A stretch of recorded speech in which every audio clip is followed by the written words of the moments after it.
atëherë përshëndetje të gjithëve dhe një herë duat që t'ju rikujtoj pra temën për sot është përvojat e prindërve me fëmijët autik.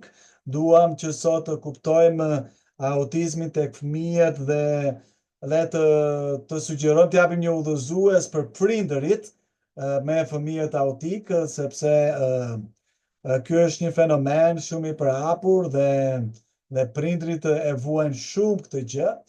Dhe një të kohë pasaj shkon edhe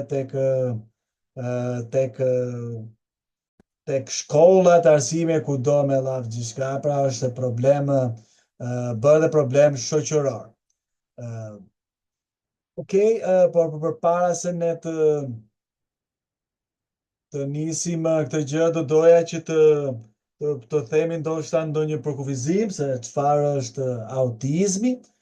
Autizmi pra që njihet si shregullimi i spektrit për të autizmi është një gjendje neurozhvillimore që ndikon në mënyrën se si fëmijët komunikojnë, ndërveprojnë shoqërisht dhe përpunojnë informacionin shqisor.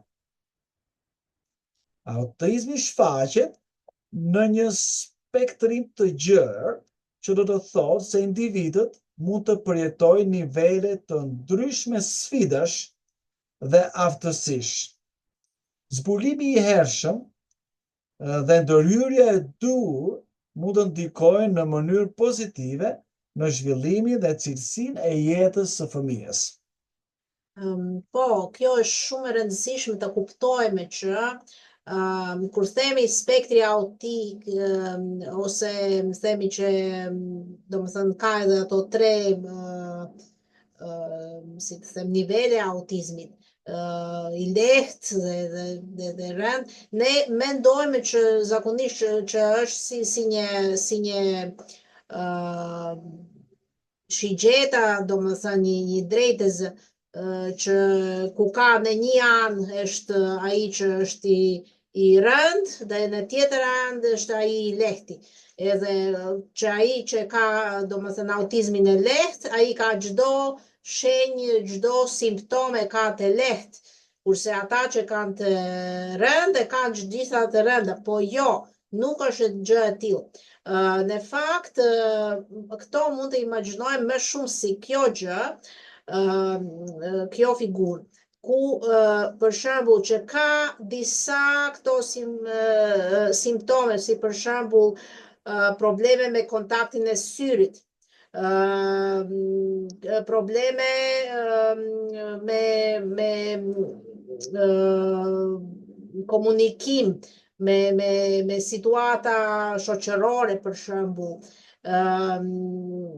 edhe gjërat do më thënë të tjera, interesat e veçanta, edhe shumë gjërat të tjera. Edhe, por gjë është këtu që mund të jetë, si që shikoni këtu ka ato rrethet në madhësitë e ndryshme, secili mund të ketë secilin prej këtyre simptomeve në madhësitë e ndryshme. Pra, njerëz autik janë shumë të ndryshme, që njeri mund të ketë mund të flasi, por e ka probleme me kontaktin e syrit, ose diku e ka problem për të kuptuar, diçka, do më thënë, për të mesuar, tjetri mund të mesoj shumë mirë, por ka problem për të folur. Tjetri mund të jetë shumë i shoqërueshëm, mund të flasi shumë mirë. Por është fiksuar me gjëra, me interesat e ndryshme, me një interes vetëm për shembull. Do më thënë ka, ja, po edhe ka shqisore ato, do më thënë, dikush, po, mund të jetë si në shumë të flasi gjithçka normal, por ka problem sa të hynë në një turm, në një zhurmë, vend me zhurmë, aty nuk duron dot, për shembull. Ja, ka lloj-lloj. Po. Autizmi ndikon në aftësinë e fëmijës për të angazhuar me botën përreth. Ai ndikon në ndërveprimet shoqërore, komunikimin dhe sjelljen. Disa fëmijë mund të kenë simptoma të lehta dhe të funksionojnë në mënyrë të pavarur, si në rastin e sindromës Asperger, ndërsa të tjerë mund të kenë nevojë për mbështetje më të madhe në përditshmëri. Dhe këtu janë fotos e atyre njerëzve që janë me sindromën Asperger, apo sa, Po, po këtu I keni gjithë njerëzit e famshëm, siç është Einsteini, Mozarti, madje Anderseni, Anderseni, Elon Musk I kemi, janë me sindromën Asperger, edhe Isaac Newtoni. Michelangelo. Pra janë sindromën Asperger gjithë famshëm, pra ndoshta ndonjë ditë duhet të flasim vetëm për këtë sindrom. Autizmi nuk klasifikohet si sëmundje mendore, nuk është, se ndryshe nuk do të ishim njerëz kaq të shkëlqyeshëm veprat e artit të cilit ne gjithë admirojmë. Përkundrazi, autizmi konsiderohet si një gjendje neurozhvillimore që ndikon në mënyrën se si një person e përjeton botën, komunikon dhe ndërvepron me të tjerë. Kjo gjendje përfshihet në spektrin e autizmit, pra, që thotë se individët mund të kenë shkallë të ndryshme karakteristika dhe sfidash.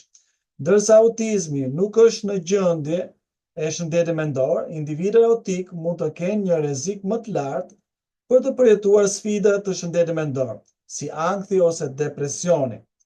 Kjo mund të ndodhë për shkak të keqkuptimeve shoqërore, ndjeshmërisë së lartë ndaj stimujve shqisore dhe vështirësive në përshtatjen me mjedise që nuk janë krijuar duke pasur parasysh neurodiversitetin.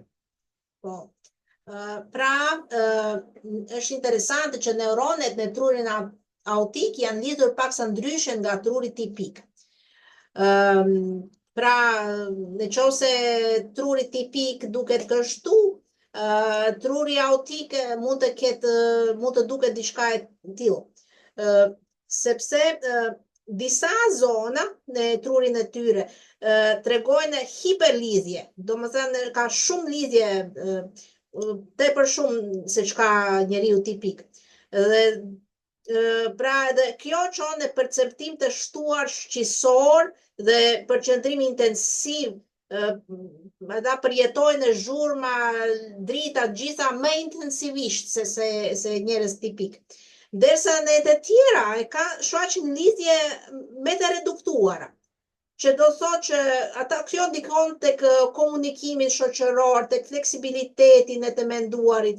Edhe këto dallime në mënyrën se si komunikojnë, neuronet kontribuojnë në mënyrë të ndryshme me të cilët individët autik përjetojnë dhe ndërveprojnë me botën. Edhe madje ato që janë autik mund të jenë interesuar dhe mund të themi që ndikuar me thellë nga tema të ndryshme. Për dikë mund të jetë muzika, për të tjerët mund të jetë ngjyrat, shkencat, gjërat të ndryshme. Edhe prandaj ato që kishim aty njerëz të famshëm, ata pse u bën kaq të famshëm? Për shkak se ata u futën thellë në këtë temë të ngushtë që i interesonin, edhe aty u zhvilluan edhe u bën përkryer. Ka njerëz që besojnë që autizmi vjen nga vaksinat. Ky nuk është besimi sakt, ky besimi vjen nga studimi që është hedhur poshtë, ishte botuar në vitin 1998 nga Andrew Wakefield në revistën shkencore The Lancet, mjekësor po. Edhe megjithatë, studimi I tij pra pretendonte gabimisht që ka një lidhje midis vaksinës e fruthit shtytet dhe rubeolës me shkaktimin e autizmit. Me vonë, ky artikull u tërhoq për shkak të mangësive serioze, duke përfshirë të dhënat të falsifikuara dhe mungesë rigorozitetit shkencor. Pra, dhe studimet mëdha nga anë tjetër kanë treguar vazhdimisht se nuk ka asnjë lidhje midis vaksinave dhe autizmit. Dhe shkaqet e autizmit nuk janë plotësisht e kuptuara. Akoma, por studiues kanë identifikuar disa faktorë. Një është gjenetika, pra nëse një nga prindrit ka autizmin, për shembull është me sindromin Asperger. Atëherë edhe fëmia mund të jetë mund të bëhet me këtë sindrom. Ndikimet mjedisore, për shembull, nëse grua shtatzane është ekspozuar ndaj dotjes së rënd, kimikatët gjatë shtatzanisë, patjetër ajo ka mundësi që edhe bebi do dali me autizëm. Faktore prenatale, pra gjatë shtatzanisë, mund të jetë që si infeksione virale, diabeti gestacional dhe medikamente, disa medikamente që janë marrë gjatë shtatzanisë. Këto gjitha mund të ndikojnë tek zhvillimi neurologjik të fëmijës.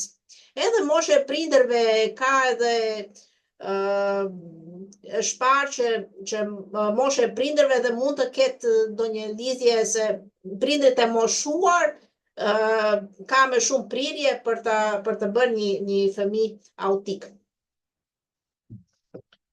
Këtu kemi shenjat e autizmit tek fëmijët.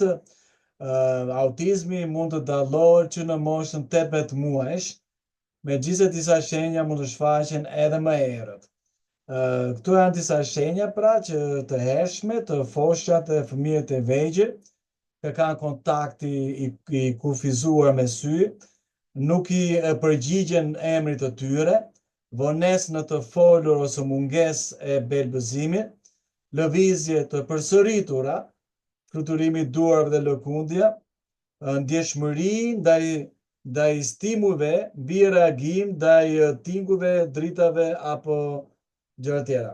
Po, për shembull, kam lexuar që Mozarti, ai qeshte kur dëgjonte ndonjë tinguj të bukur nga piano, por filloi të çante me të madhe, po dëgjoi që për shembull ra pjata dhe bëri një zhumë të jo të bukur. Këtu kam një dëshmi nga një nënë. Ajo tregon, e kuptova herët se diçka ishte ndryshe me djalin tim. Me kujtohet si ai gjatë ushqyerjes me xhi nuk kishte ai rrallë me shikonte në sy. Ndërsa rritej e vëreja se mënyra e tij e ndërveprimit me botën ishte e veçantë, si të ishte në një univers të vetin, pa u ndikuar nga thirrjet e emrit të tij apo nga e qeshur e fëmijëve të tjerë. Disa tinguj i shkaktonin reagimet e forta, ndryshe nga foshnjat e tjera. Familja ime më thoshte se po imagjinoja gjëra, se djemt zhvillohen më ngadalë dhe se do të kalonte, por brenda meje e dije se duhet të besoj instinktin tim. Pavarësisht kundërshtimeve të tyre, e çova tek specialisti dhe kur diagnoza u konfirmua, nuk ndjeva frikë, ndjeva lehtësi. Tani me mbështetjen e duhur, terapitë dhe ndërhyrjen e hershme, e shoh atë duke lulëzuar në mënyra që askush nuk i kishte pritur. Dhe e di që duke ndjekur ndjenjen time, i dhash mundësinë më të mirë për një të ardhme të ndritur. Po tani kemi gjithashtu dhe shenja tek fëmijët e moshës parashkollor dhe edhe shkollor. Tu kemi dhe vështirësi në krijimin e misive dhe pjesëmarrjen në lojën sociale. Disa fëmijë, siç ne e dim, pra e kanë të vështirë të angazhohen në ndërveprime shoqërore, duke mos ditur si të fillojnë apo të bëhen pjesë aktiviteteve në grup. Ose ka edhe kjo që janë shumë të shoqërueshëm, e bëjnë miq, por e kanë vështirësi për të mbajtur atë miqësi, sepse janë fiksuar sipas interesat specifike, për shembull. Edhe mërziten, të tjerë të mërziten dhe largohen, po. Vështirësi në kuptimin e emocioneve dhe shprehjeve të fytyrës, ata mund të mos e dallojnë lehtësisht tonin e zërit apo mimikat, duke e bërë komunikimin sfidues. Është sikur ne themi që ka njerëz që nuk shohin ngjyrat, janë daltonik. Dhe këto njerëz janë që nuk lexojnë fare ato te mimikat e fytyrës. Nuk e kuptojnë direkt, nuk e kapen në ajër çfarë po ndodh, si ndihet tjetri. Po. Gjithashtu ka preferenca për rutina dhe shqetësim kur ato ndryshojnë.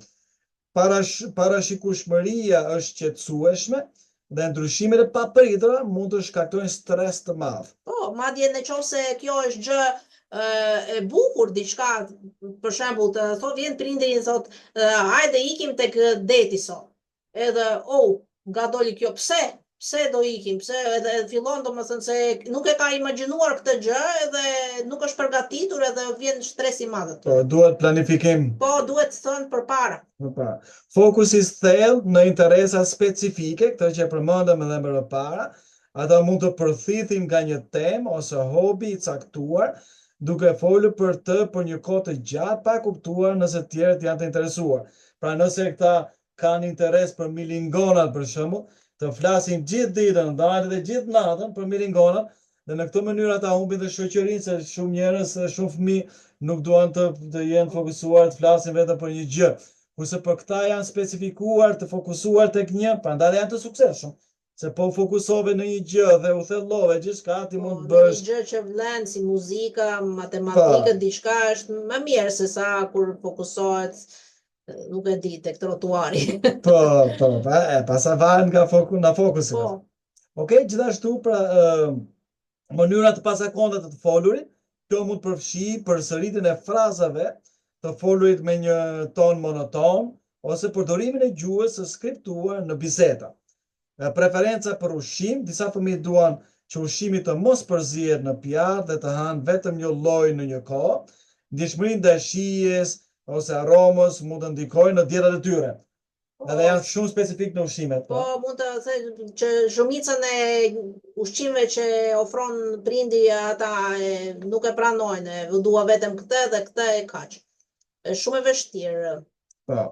Gjithashtu kanë ndjeshmëri pra ndaj stimujve, mund të mos durojnë për shembull disa veshje të ngushta apo materiale të ashpra, duke preferuar për ula të buta, mund të mos durojnë drita të forta, tinguj të lartë ose aromat e forta mund të jenë të papërballueshme për ta. Po, për shembull ato materiale ku përmendet ti rrobat.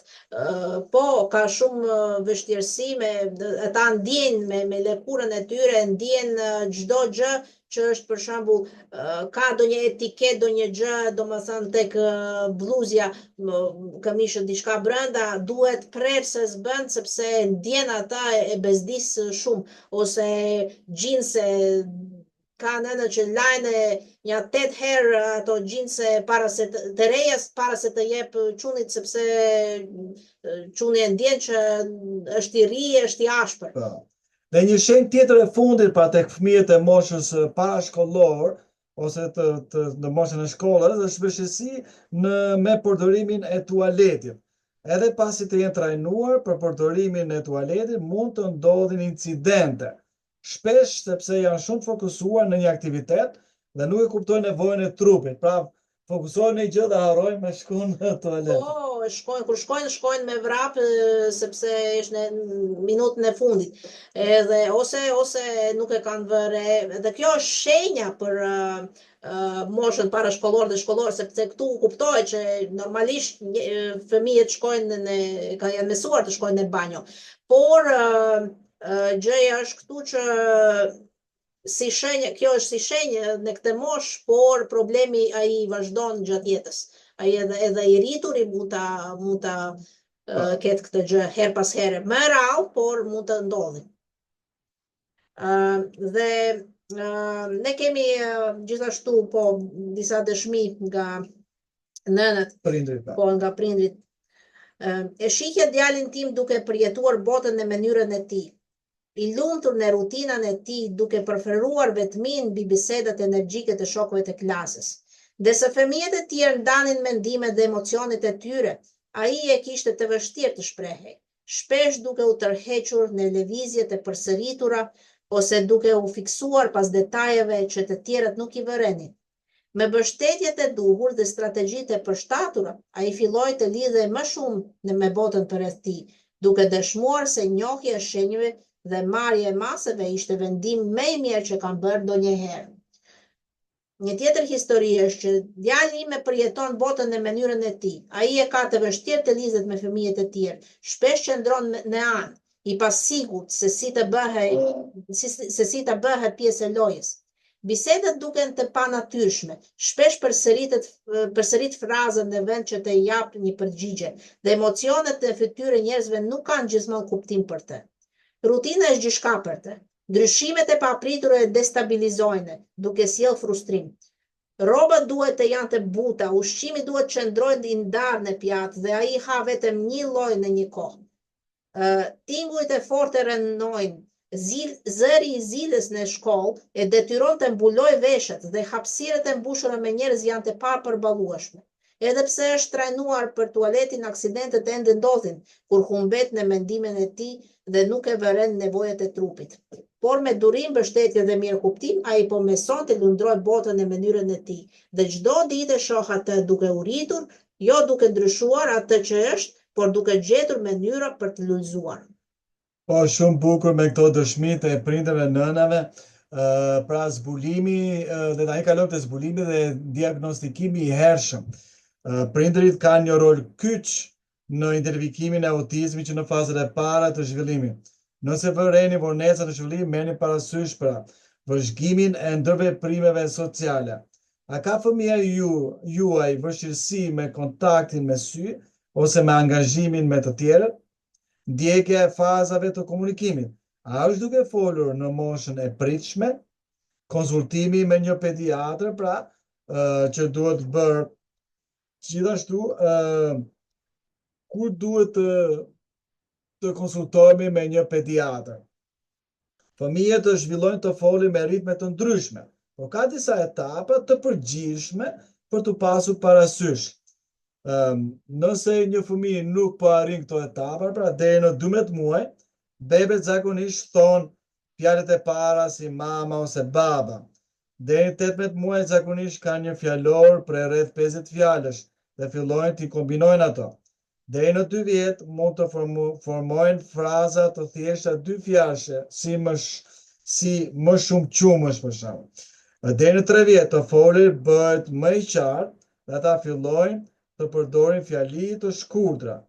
Nëse një fëmijë nuk po arrin këto etapa, prindërit mund të konsiderojnë të kontrollojnë për autizëm, veçanërisht nëse pra vërejnë mungesë të kontaktit me sy ose mos reagimi ndaj emrit të tyre deri në 9 muaj. Mungesë belbëzimi ose gjestesh, si tregimi me gishtë ose përshëndetja deri në 12 muaj. Mungesë e fjalëve me kuptim deri në 16 muaj. Mungesë e frazave dy fjalëshe deri në 24 muaj. Sjellje të përsëritura, si përplasja e durave ose rreshtimi i lodrave, ose reagime të pazakonta ndaj shiseve. Ndërhyrja e ershme mund të bëjë një ndryshim të madh. Nëse ka shqetësime, konsultimi me një pediatër ose specialist, pra një psikolog, pra, është një hap më i mirë. Tani të shkojmë të nivelet e autizmit, pra. I parë është autizmi me funksion të lartë, pra si që folën pak më para sindroma Asperger. Imagjinoni një fëmijë që dashuron faktet dhe logjikën. Ndoshta një shkencëtar i vogël në formim. Ai mund të flasë me pasion dhe në detaje të mëdha për temën e tij të preferuar, që mund të jenë dinozaurët, hapësirën apo trenat, por e ka të vështirë të kuptojë gjuhën jo verbale, si sarkazmën apo gjuhën e trupit. Për të, socializimi mund të jetë si një enigmë që ende po përpiqet ta deshifrojë. Ky fëmijë mund të ndjejë ankth në mjedis e grupit, duke preferuar biseda të strukturuara në vend të veprimeve spontane. Ai mund të jetë shumë i ndjeshëm ndaj zhurmave, dritave, duke shmangur dhomat me ndriçim të fortë ose duke refuzuar për lurat e ashpra. Zakonisht preferon rutina dhe mund të përjetojë stres të madh kur ndodhin ndryshime të papritura. Megjithatë, mund të ketë vështirësi në kuptimin e emocioneve të tjerëve, ai mund të zhvillojë interesa dhe aftësi të thella në fusha specifike. Tani mund do ju lexoj rreth një djalit Aldo, shkencëtar i ri. Që kur Aldo filloi të fliste, hapësira ishte bota e tij. Ai kishte memorizuar çdo hën të sistemit diellor. Dinte detajet të çdo misionit të NASA-s dhe mund të shpjegonte vrimat e zeza për orë të tëra. Kurioziteti i tij ishte i pamas, por lidhja me fëmijët e tjerë ishte më e vështirë. Në shkollë bisedat në grup ishin si një pengesë që nuk mund të kapërcente lehtësisht. Kur pasioni e pushtonte, ai ndërhynte me fakte rreth hapësirës, pa e kuptuar që shokët e tij nuk ishin gjithmonë aq të interesuar sa ai. Gjatë pushimit, ndërsa të tjerët vraponin dhe luanin, Aldo shëtiste i vetëm, i humbur në mendimet e tij rreth galaktikave. Zhurmat e larta ishin të papërballueshme, tingulli i fortë i zilës në shkollë e detyronte të mbulonte veshët, dhe rrobat e pakëndshme të ashpra i shkaktonin zëbërimin brendshëm. E kuptuam që ai kishte nevojë për mbështetje, jo për ndryshim. E mësuam se si të priste razën në biseda. Si të pyeste të tjerët për interesat e tyre, në vend që të hynte menjëherë me faktet e tij. Gjetëm një klub interesash ku fëmijët danin interesat e tij, ku pasioni i tij u vlerësua, jo thjesht tolerua. Gradualisht Aldo filloi të gjejë ekuilibrin, të ndaj botën e tij ndërkohë që mëson të hyjë në botën e të tjerëve. Dhe ndërsa hapësira do të jetë gjithmonë dashuria e tij e parë, ai po zbulon se miqësia, shoqëria pra gjithashtu është një univers që ja vlen të eksplorosh. Shumë faleminderit për këtë shembull nga nëna, nga prindërit, pra, por tani do shkojmë te autizmi i moderuar, që është një nivel tjetër i autizmit, pra, që ku janë fëmijët që mund të kenë vonesë në të folur, vështirësi në kuptimin e emocioneve dhe sjellje të përsëritura. Imagjinoni pra një fëmijë që lufton për të komunikuar mendimet dhe ndjenjat e tij, shpesh duke u ndjerë i frustruar sepse nuk mund t'i shprehë ato plotësisht. Mund të përsërisë fjalë ose fraza në vend që të formojë biseda të plota. Reagimet e tij ndaj zhurmave të forta ose vendeve të panjohura mund të jenë më të theksuara, duke bërë që të mbulojë veshët ose të shmangë ambientet e ngarkuara.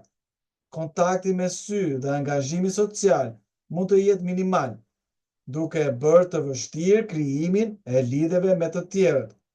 Mund të zhvillohet në rutina të ngurta dhe të ketë vështirësi me kalimin, për shembull, nga loja në darkë, pra. Lojrat priren të jenë të përsëritura, si radhitja e objekteve ose rrotullimi i rrotave në vend të lojës imagjinative. Po tani të dëgjojmë një rast tjetër, një dëshmi tjetër të një nëne tjetër. Nëne përsa, prindër tjetër. Sofika, vajza që dashuron rutinën. Çdo mëngjes e shihje Sofikën duke vendosur me kujdes lodrat e saj në të njëjtin radhë të përsosur. Lepurushi roz i pari, pastaj kamioni blu dhe më në fund arushi i saj i dashur. Ishte një ritual, një moment paqeje para se të fillonte dita e paparashikueshme. Nëse diçka e prishte këtë renditje, bota e saj shembej, lotet, paniku, me coptonte zemrën të shihje duke luftuar kaq fort për të rifituar kontrollin. E dije që diçka ishte ndryshe. Ajo fliste, por fjalët nuk ishin gjithmonë të sajat, ishin jehone e asaj që kishte dëgjuar më parë, përsëritur në vend që të jepte një përgjigje. Bisedat ishin si një enigmë që nuk arrinte të zgjiste. Por kur shihte një rrotë që rrotullohej në një lodër, një biçikletë ose madje edhe në lavatriçe, ajo ma gjepsesh e humbur në ritmin e lëvizjes. Vend të mbushur me njerëz ishin sfida më e madhe. Dyqanet ushqimore ishin si një betejë plot me drita të ndritshme dhe tinguj të zhurmshëm. Çdo stimul duke shumë intensiv për të përballuar. Ajo mbulonte veshët dhe bërtiste duke u përpjekur të largohej nga një botë që ndihej shumë e zhurmshme, shumë kaotike. Prandaj gjetëm mënyrë të reja për ta ndihmuar të ndihej sigurt. Oraret me foto u bën shpëtimi ynë, duke u ndihmuar atë të parashikonte çfarë vinte më pas dhe të përgatitej për ndryshime. Terapia e folërit e bëri komunikimin më të lehtë dhe më të natyrshëm, duke e ndihmuar të dilte nga modeli i përsëritjes. Me kalimin e kohës, ajo filloi të kuptonte se ndryshimi nuk ishte diçka për të friksuar. Ajo mund të gjejë gjithmonë qetësi në rend dhe rutinë, por tani përballon të panjohurën me një guxim të qetë. Diçka që dikur e kisha menduar të pamundur. Dhe në çdo sfidë, në çdo fitore vogël, e shoh bukurinë dhe mënyrën unike se si ajo e përjeton botën dhe nuk do të ndryshoj asgjë për të. Po, le tani të shkojmë tek autizmi i rënd, pra si thamë janë 3 nivele ndryshme të autizmit, ishte autizmi pra sindrom Asperger, që është me leta, pastaj kjo sindroma e moderuar, pra autizmi moderuar, tani autizmi i rënd. Imagjinoni pra një fëmijë që jeton në një botë me përvoja të thella shqisore. Reagimet e tij mund të duken të forta apo të paparashikueshme, por shpesh ato shkaktohen nga ndjenja e mbikarkesës dhe e frikës. Mund të jetë jo verbal, duke përdorur gjeste, tregim ose pajisje ndihmëse për të komunikuar. Përjeton ndjeshmëri ekstreme ndaj stimujve shqisor, duke reaguar fort ndaj tingujve të lartë, tekstura të caktuara apo dhe prekjes fizike. Mund të shfaqë sjellje vetë stimuluese, si fluturimi i duarve, lëkundja ose rrotullimi, për të rregulluar emocionet dhe për të ndihmuar në qetësimin e shqisave të tij. Ka nevojë për një mbështetje të konsiderueshme në aktivitetet të përditshme, si të ngrënit, veshja ose kujdesi personal. Bota e tij është ndërtuar rreth parashikueshmërisë dhe një ndryshim i papritur në rutinë mund ta bëjë shumë të shqetësuar ose të hutuar. Por le të dëgjojmë edhe një dëshmi tjetër të një prindi për këtë nivel autizmit. Henry, komunikuesi i heshtur. E kam ditur gjithmonë që Henry ishte ndryshe, edhe para se mjekët të vendosnin një emër për të. Ai nuk fliste, por kishte mënyrat e tij për të na treguar si ndihej. Kur diçka e mbushte me gëzim, ai fluturonte me duart dhe qeshte. Trupi i tij i vogël duke u drizur nga eksitimi. Kur frustrimi e pushtonte, ai lëkundej përpara dhe brapa, ose shtypte pra çante kokën pas murit, duke kërkuar rehati në lëvizjen ritmike. Kontakti me sy ishte i rrallë, dhe thirrja e emrit të tij shpesh dukej si një fjalë e humbur në hapësirë. Në fillim ishte dërmuese, të përpiqeshe ta kuptoje botën e tij pa fjalë, por refuzuam që heshtja të bëhet pengesë. Ne prezantuam një tabel komunikimi me figura dhe pa pritmas mendimet e tij morën zë. Një prekje mbi ujë na tregon se ishte jetur. Luaj do të thoshte se donte lodrën e tij të preferuar. Pak nga pak ne mësuam gjuhën e tij. Me ndihmën e terapistëve gjetëm mënyra për të lehtësuar sfidat e tij shqisore, lëkundjet e buta që e qetësonin, bataniet e rënda që i jepnin ndjenjen e sigurisë kur bota bëhej e tepërt.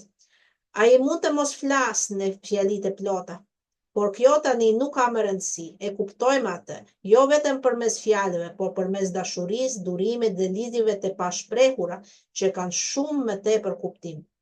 Dhe mbi të gjitha, Henry po rritet duke gjetur veten në mënyrën e tij, në botën e tij të bukur e unike.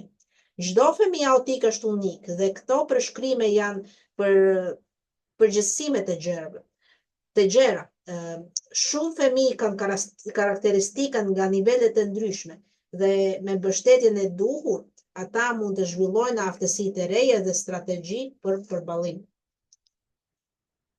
Po ku duhet të fokusohen prindërit e fëmijët autik në mosha të ndryshme? Tani do flasim pak për strategji sipas grup moshës. Për foshat dhe fëmijët e vegjël, inkurajoni kontaktin me sy, përmes lojrave të rejse si kukafshekti ose përdorimi i lodrave me fytyra të qarta. Përdorni gjeste të thjeshta dhe mjete vizuale për të përshtetër komunikimin si tregimi me gisht ose përdorimi gjuhës së shenjave për foshnjë. Krijoni një rutinë të strukturuar për të zvogëluar ankthin dhe për të ndihmuar të ndihen të sigurt. Çdo ditë përpiqem ta ndihmoj djalin tim të lizet me botën në mënyrën e tij unike. Lojrat si kuka fshehti e kanë bërë kontaktin me sy më natyral për të, duke e shndruar në një moment gëzimi, jo presioni. Kur fjalët mungojnë, tregimi me gisht dhe gjuhës së shenjave për foshnja e kanë bërë komunikimin më të kuptueshëm, duke i dhënë atij një mënyrë për të shprehur nevojat e tij. Më e rëndësishmja, rutina e përditshme i jep atij siguri. Ai e di çfarë vjen më pas dhe kjo e ndihmon të ndihet i qetë. Nuk është gjithmonë e lehtë, por çdo hap përpara është një fitore dhe asgjë nuk e krahasohet me buzëqeshjen e tij kur ndihet i kuptuar.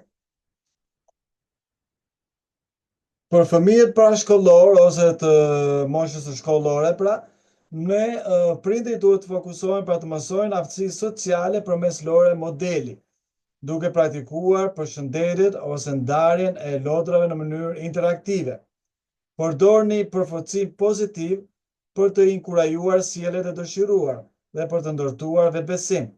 Prezantoni aktivitete shijësore, misore, si përdorimi i plastelinës, jelekëve, me peshë ose krijimi i këndave të qeta për të ndihmuar me ndjeshmëritë. Po, kjo është shumë e rëndësishme se në fakt fëmijët autik nuk e kuptojnë këto rregullat e pashkruara e mirësjelljes, si përshëndetje e gjitha. Këto ata duhet mësuar siç fëmijët mësojnë matematikën në shkollë. Këta fëmijë kanë nevojë ta mësojnë se si të sillen në shoqëri.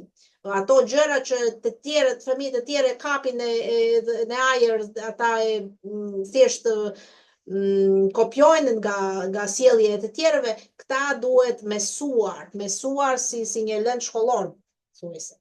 Edhe prandaj këto lojra model janë shumë të mira. Janë një tjetër dëshmi. Çdo ditë mundohem t'i ndihmoj vajzës sime të mësojë aftësi sociale përmes lojrave modeli. Ne praktikojmë përshëndetjet me lodrat e saj të preferuara dhe mësojmë të ndajmë në mënyrë argëtuese. Kur ajo jep një lodër babait, unë e lavdëroj me një përqafim. Përforcimi pozitiv ka bërë një ndryshim të madh. Sa herë që shfaq një sjellje e dëshiruar, e vlerësoj me buzëqeshje dhe lavdërim, duke ndihmuar të fitojë vetbesim. Për momentet kur bota bëhet e tepërt për të, kemi krijuar një kënd të qetë me plastelinë dhe me një jelek me peshë që ndihmon të ndihet më e qetë. Nuk ka një rrugë të përsosur, por çdo përparim, qoftë edhe e vogël, është një hap më afër një bote kur ajo ndihet rehat dhe e kuptuar. Po, ku duhet fokusohen prindërit e fëmijëve autik në moshën e adoleshencës dhe ku janë dhe më të rritur, pra më të rinj? Ato duhet të mbështeten në pavarësi. Prindërit duhet të mbështeten pavarësinë duke mësuar aftësi jetësore si menaxhimi i buxhetit, gatimi dhe transporti publik. Duhet ndihmojnë të navigojnë situata sociale përmes udhëzimeve të qarta, duke praktikuar biseda dhe kuptimin e hapësirës personale.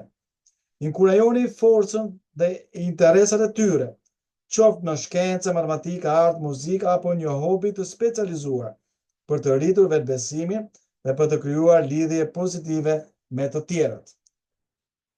Ja dhe një dëshmi tjetër tani të një prindi. Ndihmimi i djalit tim në rrugën drejt pavarësisë ka qenë një sfidë dhe një bekim. Ne filluam me hapet e vegjël. Mësoj si ta menaxhoj buxhetin e tij duke bërë lista të thjeshtë të shpenzimesh dhe tani mund të planifikoj dhe një blerje pa ndihmën time. Gatimi u kthye në një aktivitet të dashur kur ai zgjedh vetë recetat dhe ndihet krenar kur përgatit ushqimin e tij. Situatat sociale kanë qenë më sfiduese, por praktika ka bërë ndryshimin. Ne simulojmë biseda, pra bëjmë ata bëjnë Marrë biseda, iniciativë për të hapur biseda, po. bëjnë biseda si do të bëhet kur do dalë në shoqëri, ata bëjnë një parapërkisht pra. Edhe pra diskutojmë rreth hapësirës personale dhe ndihmoj të kuptoj se kur të ndërhyj dhe kur të dëgjoj. Me bukur është kur ai ndriçohet duke folur për interesat e tij, dashuria për muzikën i ka hapur dyer për miqësitë e reja dhe vetbesim më të madh. Çdo përparim është një fitore dhe unë shoh se po bëhet më i aftë për të naviguar botën në mënyrën e tij unike. Tani dua që të kalojmë në disa këshilla praktike. Duhet një mjedis miqësor për ndjeshmëri. Përdorni pëlhura të buta për veshjet, për të shmangur shqetësimin nga materialet të ashpra.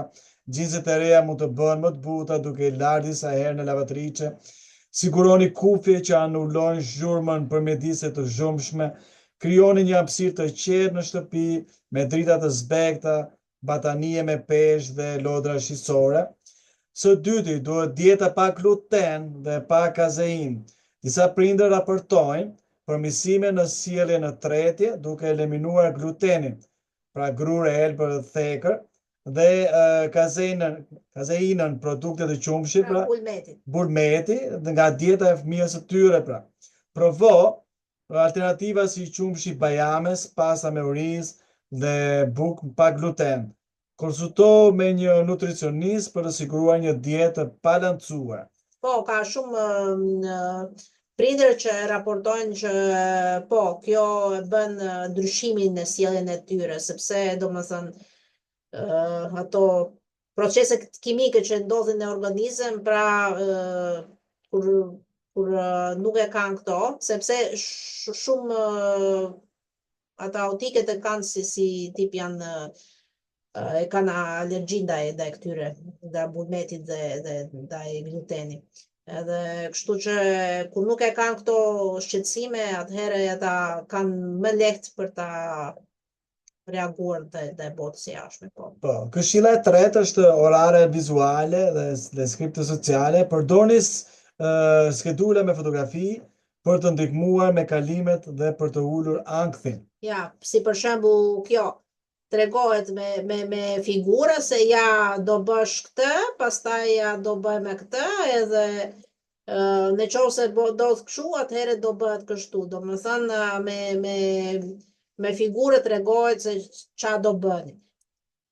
Po, mësoni skripte sociale për të ndihmuar me biseda dhe në veprimet. Po, mund të imagjinoni ç'a do bëj për shembull. Ja, ç'a do thuash kur do takosh dikë, që do përshëndesesh.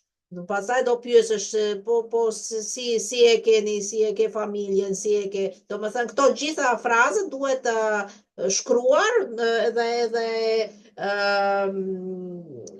përsëritur, praktikuar. Praktikuar, po. Aplikacionin si PEC, pra sistemi shkëmbimit të figurave për komunikim, mund të ndihmojnë fëmijët jo verbal të shprehin veten.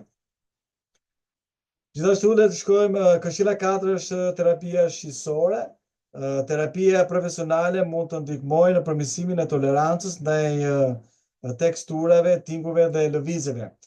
Aktivitetet si lëkundet e buta, masazhet me presion të thellë dhe loja me ujë mund të jenë shqetësuese.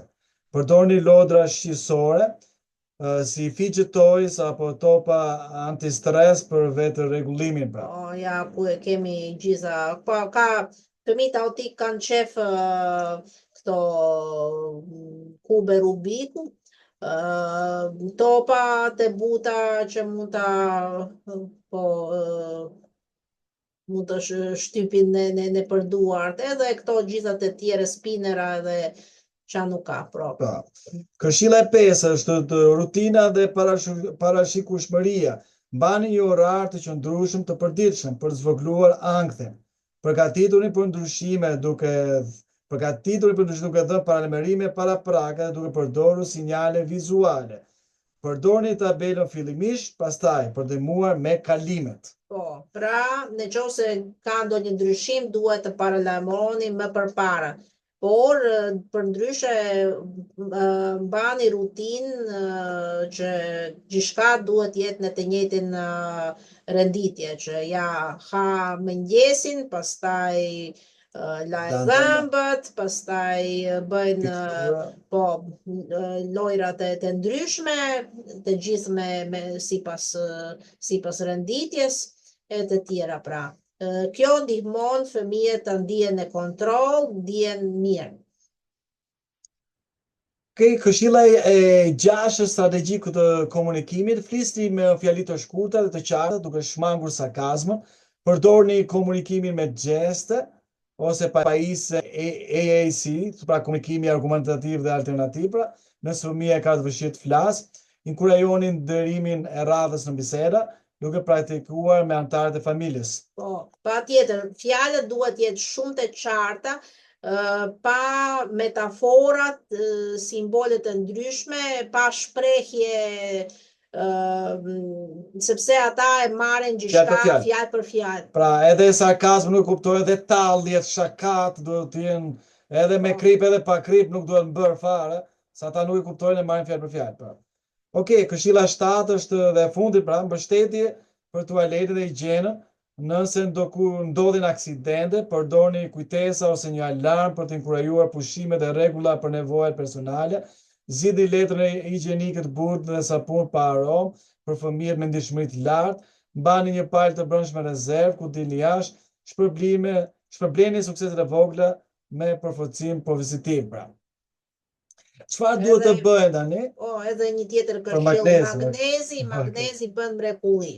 Është vërtet, shikoni, kontrolloni nivelet e magnezit në fëmijën juaj, edhe unë personalisht unë besoj që nëse nëna përdor magnezin, mjaft magnezin gjatë shtatëzanisë, ajo mund të eliminoj nëse jo atë autizmin tek fëmija, po të paktën nivelin e autizmit, po. Unë besoj që mund të ndryshoj, sepse e kam vëre, e kam parë gjëra që kur një nëna, ajo kishte, fëmijën e parë kishte autik kështu të mesëm, moderate, moderuar. Po, që ishte me problem të folurit, e gjitha kështu. E dytën, aty ajo kishte pirë magnezin gjatë shtatëzanisë, i dyti prap doli me autizëm, por ky nuk kishte fare problem për të folur, ka ca probleme kështu, po kështu është shumë i zgjuar dhe nuk ka...